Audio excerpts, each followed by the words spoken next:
yourself and Chris Eubank being at each other's throats again at the press conference. Do you enjoy jousting with him? Do you know what, Steve? I came here today, I didn't really know who he was going to be. I just turned up, I think there's going to be an announcement in the next fight, then I saw the name badges of them there, and you know, it's just one of them things. If we're going to be in each other's company, we're not going to say any nice stuff about each other, really, are we? To be fair. But yeah, listen, I don't really mind. It's a business, you know, people like it. It's just natural, isn't it, really? Whatever. If you don't like him, he don't like me. And you're from different walks of life, so even if when you have 2-3 fights and both become very rich off from each other, you're not the sort that would be friends after a career, are you? No, listen, I've made good friends in boxing. You know, one of my best friends in boxing, Spike O'Sullivan, Nick Blackwell. You know, a lot of the people I box, I'll get on with. You know, boxed John Ryder. John Ryder shook his hand after the fight. A bit of rivalry there. But just something there that I just don't think I could ever be friends with him. You know, he's not one I may be wrong, but the way I feel, I just could never be friends with him, ever. He said downstairs that all he thinks about is you. He's got this fight, but all he's interested in is you. Do you think he's got an obsession with you? I think he is. Listen, if I boxed him before I go to bed at night, I'll never forget it, Stevie. I'll tell you a story, mate.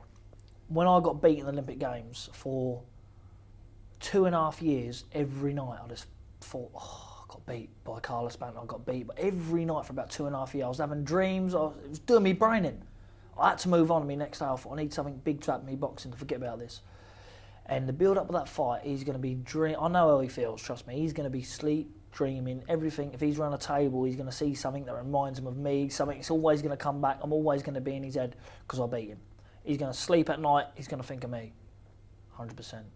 So what problems could that cause him? Could he get into the fight totally drained or so hyped up he'll just stand in front of you? What could happen? Listen, I've been through it, I've experienced it.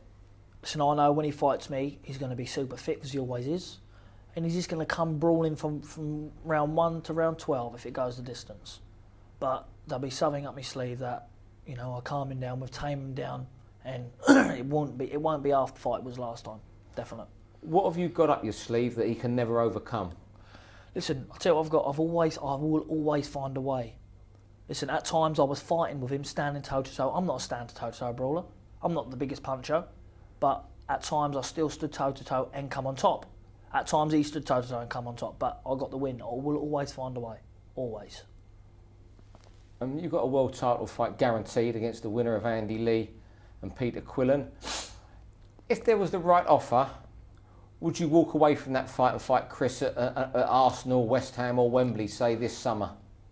If Frank Warren rang me and said, listen, Billy Joe, we are going to double your money. You know what you're getting. All right, fair enough. We don't know what we're getting if Andy Lee wins because it's 50-50 split. Or if we know what you're getting for Quillen, we double that. You fight him May 9th.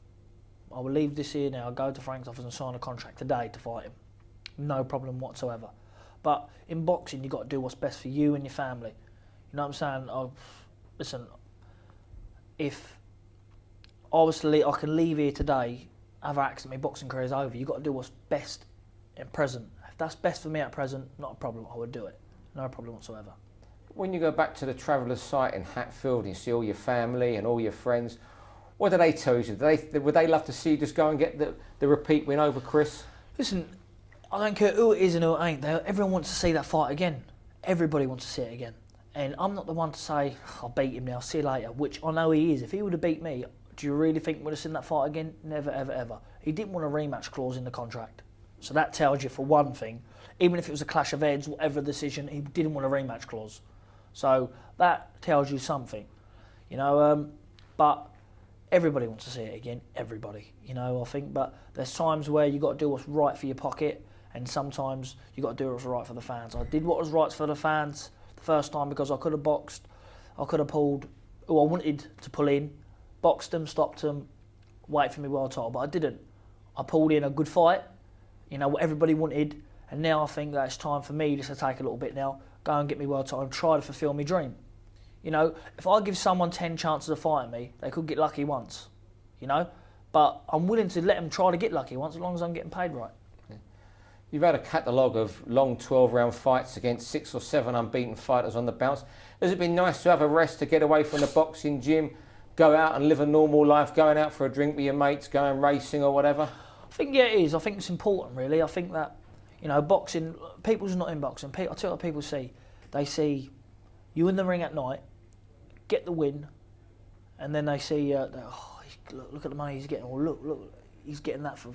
He's just boxed and won. That's so easy to him. But they don't see the build-up, the stress, the making weight, the everything. The time, dedication. Right, mates are going out. Someone's going for food. That there's birthdays, my little boy's birthdays, or something like that, or Easter. You name it, Halloween. You can't do none of that of them. You're isolated. People don't see that, and I think it's really important for fighters. Yeah, when people say, "Oh, after all that stress and build up, I'm gonna have a week out back in the gym." Yeah, if you've got a big fight lined up after, definitely. But if you can afford to have a month to 8 weeks off, just do nothing, relax, get life back again, it recharges you again, and you just want to do it again and again and again because it gives you something to look forward to.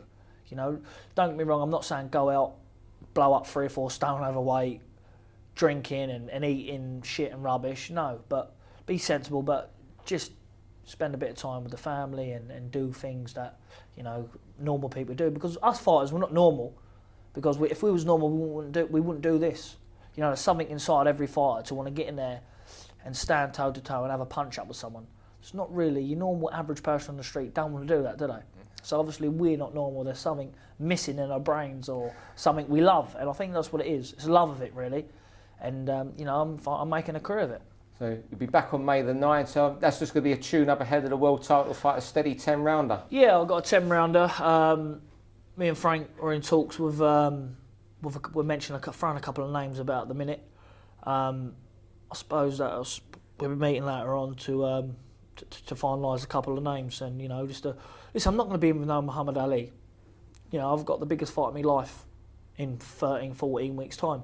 It's all about getting a little bit of ring rust out, getting a couple of rounds in, 5 or 6 rounds in, getting down to weight again, making it feel like it's getting real with the boxing, Then, it's the big one. Straight into camp, couple of days off, and then straight I'll have a week out the gym. I'll have a complete rest up for 1 week. Then I will be back in. But with this camp, it won't be so intense. I'm not taking my foot off the gas, but it won't be like how I was for the Eubank fight. Because Andy Lee and Peter Quillen, they've been in now probably, let's say they've been in 10-week camps. That's going to be a hard 10-week training camp for them both. Very hard. They can only afford to have a week out, and they've got to go into another hard 10-week training camp again, 12-week training camp. Not easy, hard.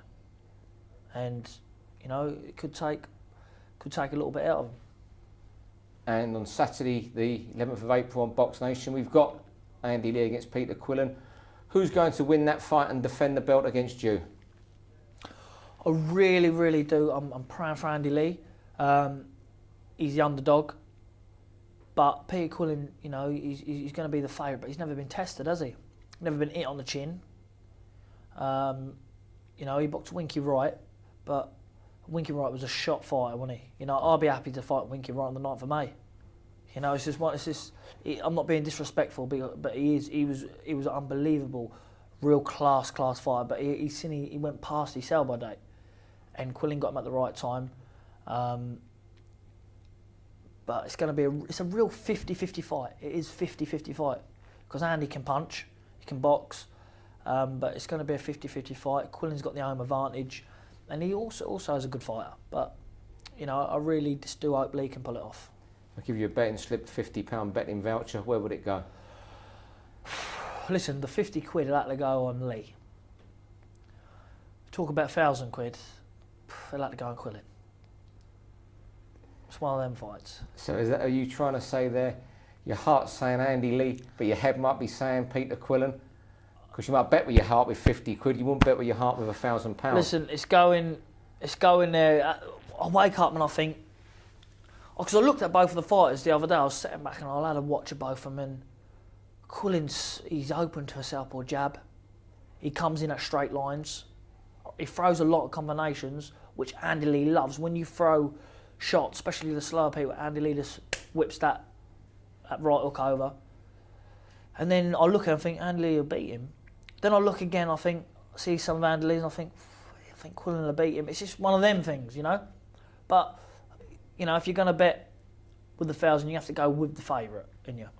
Because it's a 50-50, you have to back the favourite. But I'm not going to write Andy Lee off, definitely not. Well, you mentioned there just a minute ago about Winky Wright going past the sell-by date.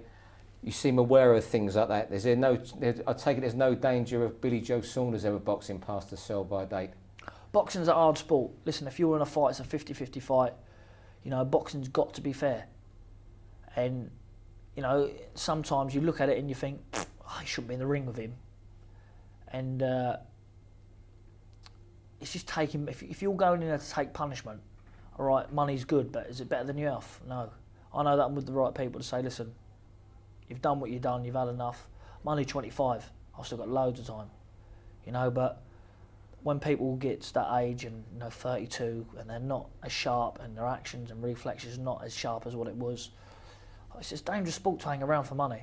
We can get money if we want to go and stack shelves, whatever, you know, as long as you're happy and whatever else. But, you know, when you start taking punishment for money, a different story.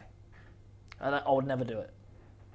When I think, and for someone to tell me, I'm not divvy, I'm half clued up, I know that when's enough's enough. But let me tell you, it's a million miles away yet.